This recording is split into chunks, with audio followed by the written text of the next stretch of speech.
కొంత ఎప్పుడు అధికారంలో ఉన్న పార్టీకి వేవ్ వీస్తుంది అనేది ఒక సంవత్సరం వరకు, సంవత్సరాల వరకు ఒక వేవ్ ఉంటదని నమ్ముతారు. బట్ బ్యాడ్ లక్ ఏందో గానీ కాంగ్రెస్ పార్టీకని చాలా తొందరగా వచ్చింది. అంటే ఇచ్చిన హామీలని నెరవేర్చకపోవడం వల్ల.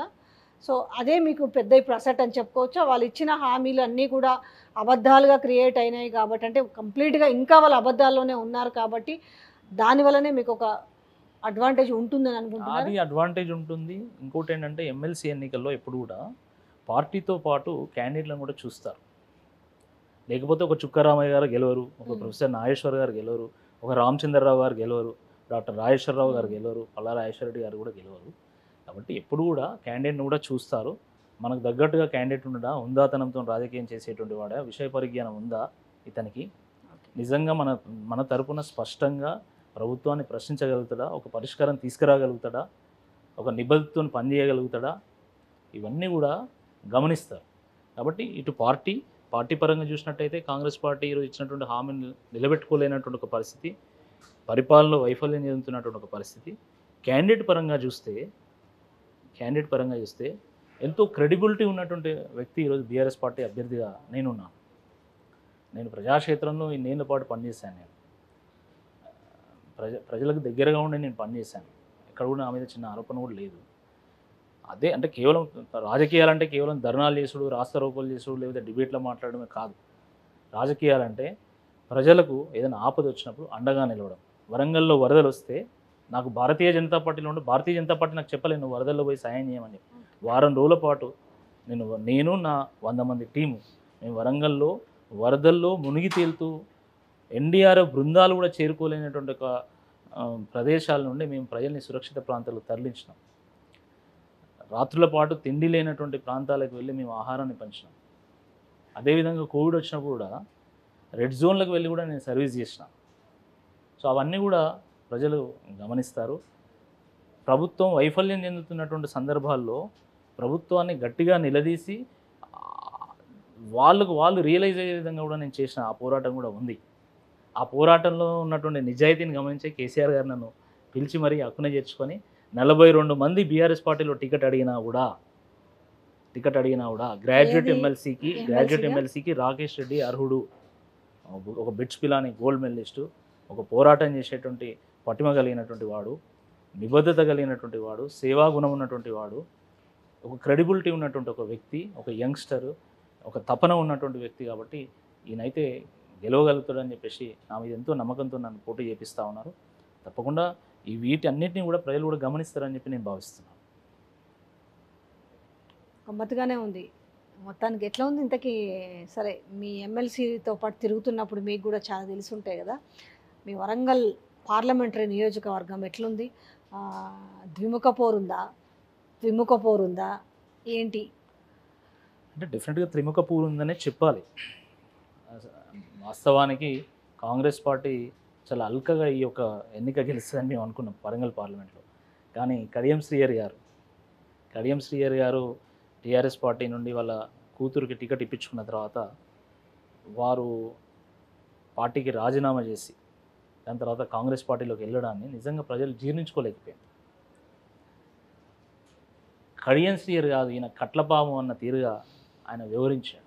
మనం ఏ ఊరు? స్టేషన్ గన్పూరేమో పోయినాం మేము.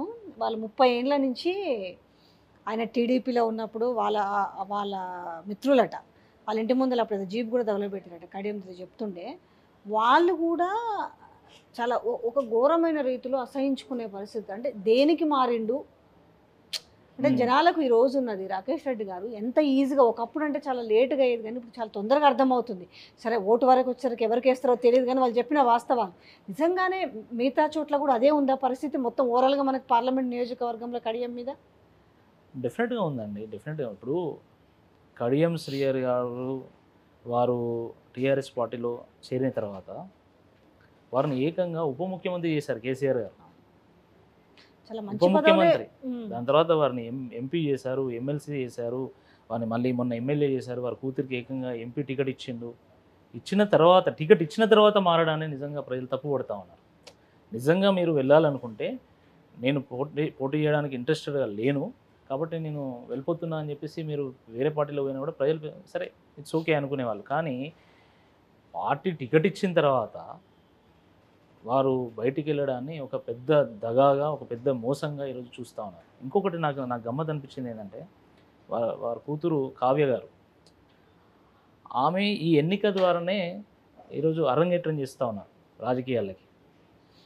ఆ ఎంట్రీ ఒక దగాతో ఎంట్రీ అయితే ఎట్లా అండి? నాకు అర్థం కాదు. ఎంతో రాజకీయ భవిష్యత్తు ఉంది పాపం ఆమెకు. She's a doctor, she's a professional, unlike other candidates. But ఆమె అట్లా చేయడము అంటే ఆమె భవిష్యత్తు కూడా ముప్పు కదా. దీన్ని కూడా అసలు కడియం శ్రీహరి గారు గమనించకపోవడం నిజంగా చాలా దుర్మార్గం ఇది. కాబట్టి ఆయన ఒక ఉపాధ్యాయ వృత్తిలో ఉన్నటువంటి వ్యక్తి. ఆయన ఉపాధ్యాయ వృత్తితోనే ఆయన రాజకీయ జీవితాన్ని కూడా ప్రారంభించాడు. అంటే ఇదేనా ఆయన నిజంగా ఇచ్చేటువంటి సమాజానికి అందించేటువంటి సందేశం? వారు 70 ఏళ్ళు దాటిండు, ఎంతో రాజకీయ అనుభవం ఉంది. యాక్చువల్ వాస్తవానికి అయితే నాకు వారంటే చాలా గౌరవం ఉండేది.